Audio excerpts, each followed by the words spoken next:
시청자 여러분 안녕하십니까? 뉴스데스크 제주입니다. 한글날 연휴 첫날인 오늘 4만 명의 관광객이 제주에 들어왔는데요. 이번 연휴 기간이 코로나19 지역 확산 차단의 최대 고비가 될 것으로 보입니다. 김항섭 기자의 보도입니다. 천혜의 경관을 자랑하는 제주의 대표적인 관광지 천지연 폭포. 한글날 연휴를 맞아 가족 단위 관광객들이 많이 찾았습니다. 그런데 기본적인 방역 수칙이 지켜지지 않는 사례가 눈에 띕니다. 항시 마스크를 착용해야 하지만 관광객 대부분이 폭포 앞에서 마스크를 벗고 사진을 찍고 있는 겁니다. 사람들 눈도 있고 해서 마스크는 항상 착용해야 되고, 그렇지만 이제 사진 찍을 때는 잠깐 이렇게 벗는 용도로만 하고 있습니다. 관광객들은 다른 사람과의 접촉을 피하기 위해 실내 관광지보다는 거리나 해안가, 오름 등 야외 관광지 위주로 몰리고 있는 상황. 마스크 항상 쓰고 있고요. 그다음에 손 씻고 손에 세정제도 계속 바르고 그렇게 다니고 있습니다. 저희 실내보다는 이제 실외 이런 거리 위주로 여행을 계획하고 있습니다. 제주도는 연휴 기간 인파가 몰리는 전통시장을 중심으로 방역 점검에 나서는 등 지역 확산 차단에 총력을 기울이고 있습니다. 네, 마스크 코 위까지 써주세요. 수많은 인파 사이로 공무원들이 마스크 의무 착용 안내 피켓을 들고 시장 이곳저곳을 다니자 마스크를 잠시 벗고 있던 상인들은 서둘러 마스크를 착용합니다. 상인회와 같이 그 시장 곳곳에 돌아다니면서 마스크 착용법을 저희가 안내하고 있고, 올 시장을 찾는 관광객들에게도 저희가 마스크를 착용하도록 계도하고 있습니다. 제주도는 한글날 연휴 기간 동안 많은 관광객들이 몰릴 것으로 예상되는 전통시장과 야외 관광지에서 방역 점검 활동을 강화하고 있습니다. 한글날 연휴 사흘 동안 제주를 방문하는 관광객은 모두 10만여 명. 이번 연휴가 코로나19의 지역 확산 차단에 최대 고비가 될 것으로 예상되면서 제주 전체가 바짝 긴장하고 있습니다. MBC 뉴스 김항섭입니다. 제주 지역 공연장과 도서관 등 공공시설이 다음 주 월요일부터 다시 운영됩니다. 제주도는 공공시설의 장기간 운영 중단으로 도민 불편이 높아짐에 따라 밀폐된 실내 체육시설과 경로당을 제외한 공공시설에 대해 오는 12일부터 운영을 재개하기로 했습니다. 운영 재개 후에도 공공시설에서는 마스크 착용과 함께 손 소독과 발열 체크 등 방역 수칙을 지켜야 합니다. 한라도서관의 경우 주중에는 오후 8시까지, 주말에는 오후 6시까지만 운영되고 열람실 좌석은 절반만 개방됩니다. 한라산을 오르다 보면 말라 죽은 구상나무들을 쉽게 볼 수 있는데요. 제주도가 3년 전부터 구상나무 숲 복원에 나섰는데 생장률이 양호한 것으로 확인됐습니다. 박주영 기자입니다. 한라산 중턱 해발 1,400m 고지대. 앙상한 가지를 드러낸 구상나무들이 하얗게 말라 죽었습니다. 700헥타르에 걸쳐 멸종위기종인 구상나무가 숲을 이루고 있지만 이미 절반가량은 고사한 상황. 지구온난화 이런 것 때문에 그런지 몰라도 한 해 한 해 이게 훼손되는 게 점점 늘어나는 것 같아요. 그래서 참 안타까운 생각이 많이 들고요. 그래서 이런 것들 잘 보존해야 되지 않을까 생각이 듭니다. 한라산 구상나무가 빠르게 죽어가자 제주도가 2017년부터 복원 작업에 나섰습니다. 한라산 자생지에서 채취한 종자로 6년간 묘목을 길러내 한라산 영실탐방로와 선작지원, 사제비 동산 등 4곳에 5천 그루를 옮겨 심은 결과 85%가 살아남은 것으로 확인됐습니다.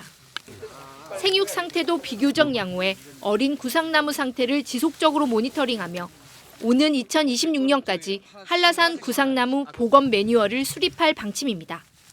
한라산 구상나무의 복원이 필요한 지역들에 대해서 그 매뉴얼에 의해서 복원 절차가 진행이 될 것이고요. 이를 통해 가지고 한라산의 구상나무가 일정 기간 지속적으로 보존되는 그런 효과를 가져올 수 있을 거로 판단하고 있습니다. 구상나무 묘목이 다 자라는데 걸리는 시간은 20년.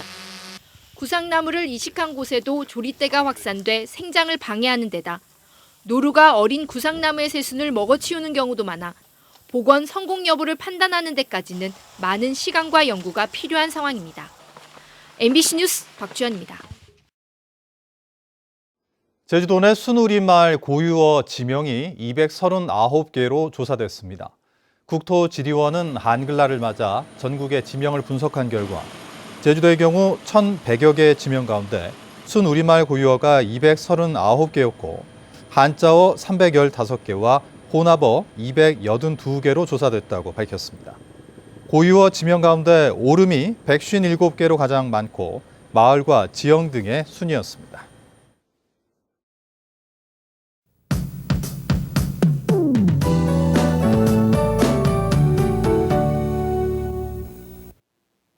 한글날인 오늘 종일 바람이 강하게 불었습니다.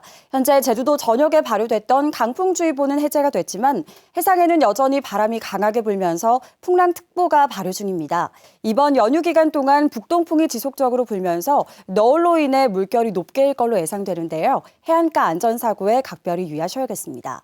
내일은 대체로 흐리겠고요. 동부와 산지에는 지형적인 영향으로 새벽부터 오전 사이 5mm 내외의 약한 비가 내리겠습니다. 일요일엔 맑은 날씨를 회복하겠습니다. 종일 청명한 가을 하늘을 감상하실 수 있겠고요. 예년 이맘때와 비슷한 기온 분포 보이며 온화하겠습니다. 다음은 자세한 지역별 내일 날씨입니다. 내일 최저 기온은 북부와 남부, 동부가 18도, 서부가 17도를 보이겠습니다. 한낮에는 남부 24도, 서부가 23도, 북부와 동부가 22도로 예상됩니다. 해상에는 풍랑특보가 발효 중인 가운데 바람이 초속 10에서 20m로 강하게 불겠고요. 물결이 최고 6m로 매우 높게 일겠습니다. 풍랑특보는 모레까지 예상되는 만큼 항해나 조업하는 선박은 각별히 주의하시기 바랍니다.